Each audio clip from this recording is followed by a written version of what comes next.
વડોદરામાં faculty of performing આર્ટ્સના પરિસરમાં કલાનુભૂતિ આયોજિત મેઘા છાએ સંગીત સમારોહ યોજવામાં આવ્યો હતો.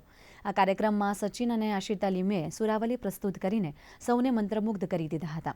આ કાર્યક્રમમાં રાજ્યના ગૃહમંત્રી અને વડોદરાના પ્રભારી મંત્રી હર્ષ સંઘવી ઉપસ્થિત રહ્યા હતા. વિધાનસભાના મુખ્ય દંડક બાળકૃષ્ણ શુક્લ, MS યુનિવર્સિટીના VC VK શ્રીવાસ્તવ સહિત મહાનુભાવોએ મહેમાનોનું સ્વાગત કર્યું હતું.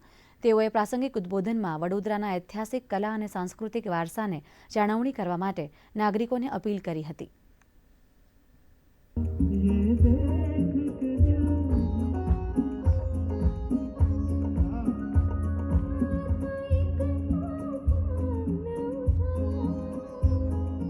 વડોદરાના સૌ શહેરીજનોને અભિનંદન આપું છું કે તમે તમારો કલાનો વારસો આજે બી જીવંત રાખ્યો છે અને એને આગળ પહોંચાડવા માટે આ સૌ કલાકારો પોતપોતે અથા યોગ્ય પોતપોતાની પાસે સમય અવેલેબલ હોય ત્યારે વડોદરા શહેરીજનો જોડે સાથે મળીને નાના મોટા કાર્યક્રમમાં કલાના વારસાને જાળવી રાખવા અને આગળ વધારવા માટે જે કામગીરી કરી રહ્યા છે તે ખરેખર અભિનંદનના પાત્ર છે.